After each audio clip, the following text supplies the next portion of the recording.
শুভ সকাল বন্ধুরা, কেমন আছো তোমরা সবাই? আশা করছি তোমরা সবাই খুব ভালো আছো আর আমরাও ভালো আছি। আমার আরও একটি নতুন ভিডিওতে তোমাদের সবাইকে অনেক স্বাগত জানাই।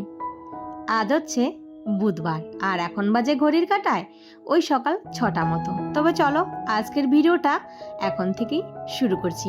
আশা করি ভিডিওটা তোমাদের ভালো লাগবে আর ভিডিওটা কিন্তু পুরোটা দেখার অনুরোধ রইল।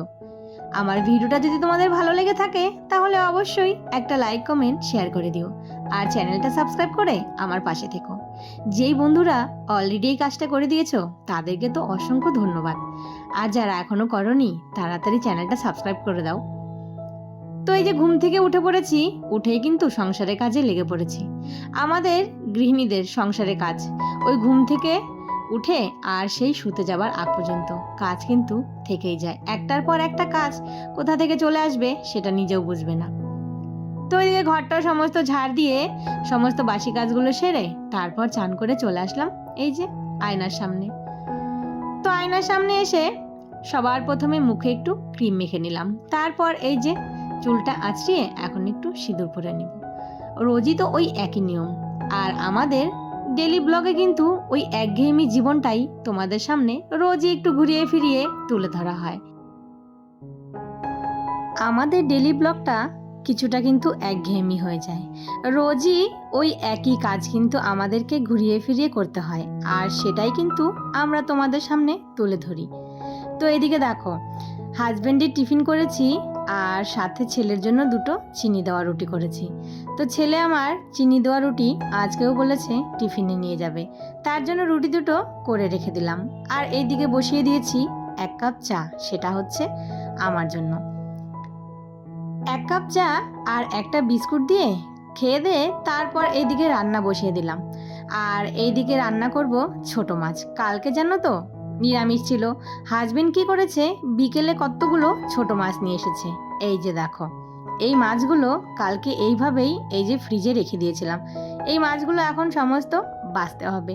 আর মাছগুলো না একদম দেখো সুন্দর তরতাজা। কতগুলো মাছ আছে না, ওই একটু পেটটা নরম হয়ে যায়।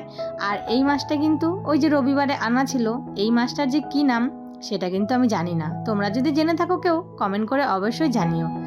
তো এই মাছগুলো না এই যে সাজিটার মধ্যে নিয়ে একটু জোরে জোরে ঘষা দিলে কিন্তু সুন্দরভাবে আঁশটা উঠে যাবে।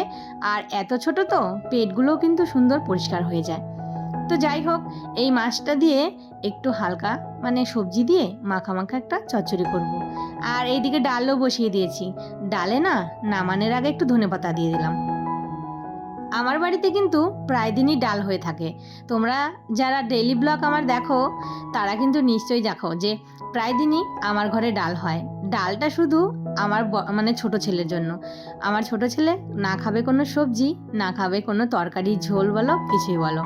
ওকে যদি একটু ডাল আলু সেদ্ধ দেওয়া হয় সাথে একটু ঘি, ব্যাস ওর খাওয়াটা হয়ে যাবে পরিপাটি।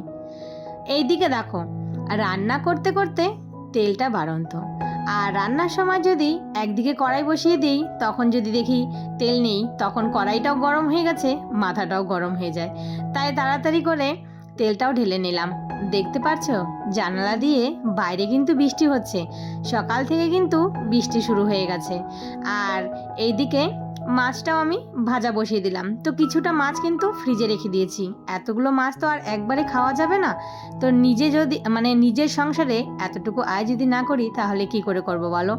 আর এই মাছ তো কেউ খাবে না, আমি আর আমার হাজবেন্ড। তাই ভাবলাম যে অর্ধেকটা মাছ রেখে দিই কালকের জন্য, বাস আর একদিন কিন্তু আমাদের হয়ে যাবে। এইভাবে কিন্তু আমাদের মানে বউদের একটু হিসেব করে চলতে হয়। সবটাই যদি রেঁধে ফেলতাম তাহলে সবটাই খাওয়া হয়ে যেত। আর এই যে একটু বুদ্ধি করে রেখে দিলাম, এটা কালকে হয়ে যাবে। এখানে আলু আর একটু গাঁঠি কচু সেদ্ধ করেছি মাছের ঝোল করার জন্য। আর এইদিকে না ছোট ছেলেকে খেতে দিয়ে দিচ্ছি। একটা ডিম সেদ্ধ দিয়েছি আর কালকের একটু ডাল ছিল, সেটা না একটু সুন্দর করে টমেটো দিয়ে ধনেপাতা দিয়ে শুকিয়েছি। আর রুটি। ডাল শুকনো খেতে কার কার ভালো লাগে অবশ্যই কমেন্ট করে জানিও। আমার তো বেশ ভালো লাগে। তবে মুসুর ডাল আর এটা তো মুগ ডাল, এতগুলো ডাল ভাবলাম ফেলে দিব, কেননা ফেলে দিলেই নষ্ট। তো ভাবলাম যে ফ্রিজে রেখে দিয়েছিলাম সেটা বের করে এখন একটু টমেটো কুচি আর ধনেপাতা দিয়ে সুন্দর করে শুকিয়ে নিয়েছি। খেতে কিন্তু বেশ ভালো লাগে। তো তো রান্নাটা বসিয়ে দিয়েছি। আর এইদিকে দেখো মশলার কৌটোগুলো আর এই যে মশলার র্যাকটা সুন্দর করে একটু গুছিয়ে মানে মুছে নিচ্ছি। তো এই যে কৌটোগুলো এগুলো না ভাবছি চেঞ্জ করে দিব, সব কাচের কৌটো কিনবো, কিন্তু এই কৌটোগুলো একটু বেশি বড়, এতগুলো কৌটো এখানে জায়গাই হবে না। তো এই যে এখানে মশলার র্যাকটা ছিল, তো সেই জায়গাটা একটু সুন্দর করে গুছিয়ে মুছে পরিষ্কার করে নিচ্ছি, আবার জিনিসগুলো জায়গা মতো রেখে দিচ্ছি। রূপে লক্ষ্মী গুণে সরস্বতী কিনা জানি না, তবে ঘর বা বাইরে দুটো কাজই কিন্তু সুন্দরভাবে পরিপাটিভাবে গুছিয়ে করতে শিখে গেছি। এক সময় এই কাজ দেখলে জানো তো ভয় পেতাম। যখন নতুন নতুন বিয়ে হয়েছে তখন এই যে কাজে দেখলেই মনে হতো মানে ভয় পেয়ে যেতাম। আর এখন কোনো কাজকেই কিন্তু ভয় পাই না, সেটা যেই কোনো কাজই বলো সবটাই কিন্তু সাহস করে করে নিতে পারি। আর যখন নতুন নতুন বিয়ে হয়েছে কোনো কাজের কথা কোনো কিছু মাথায় আসলে না মাথাটা মানে একটা টেনশন, কি করে করব, কিভাবে করব, কেমন করে করব, এই ভাবতে ভাবতে মানে মনে একটা ভয় এসে যেত। আর এখন সেই ভয়টা নেই, যে হোক না তাতে কি আছে, যেমনই কাজ হোক করে নিতে পারবো, এইটুকু সাহস নিজের মনের মধ্যে তৈরি হয়ে গেছে। 16 বছর হয়ে গেছে বিয়ে হয়েছে, বিয়েটা হয়েছে কিন্তু অল্প বয়সেই, তবুও কিন্তু এই যে এখন সুন্দর গুছিয়ে সংসার করে নিতে পারি।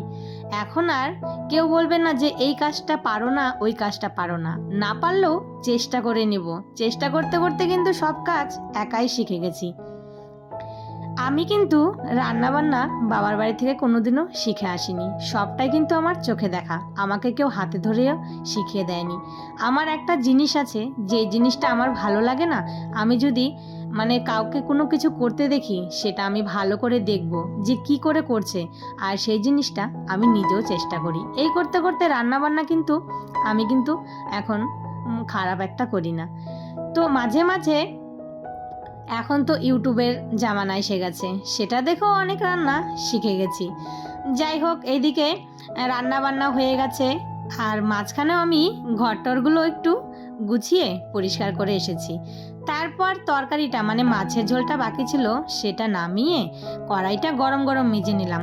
আর আমি কিন্তু রোজ এই কড়াইটা একদম গরম গরম মেজে ফেলি, না হলে না একবার যদি কড়াইটা ঠান্ডা হয়ে যায় সেটা কিন্তু আর কোনো মতেই পরিষ্কার হতে চায় না। তারপর এই যে গ্যাসটা সুন্দর করে মুছে গুছিয়ে নিলাম, এখন স্ল্যাবটা পরিষ্কার করে।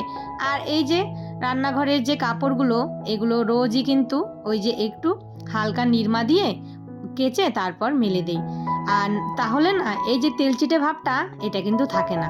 আর ওই মাঝে মাঝে গরম জলও দিতে হয় না।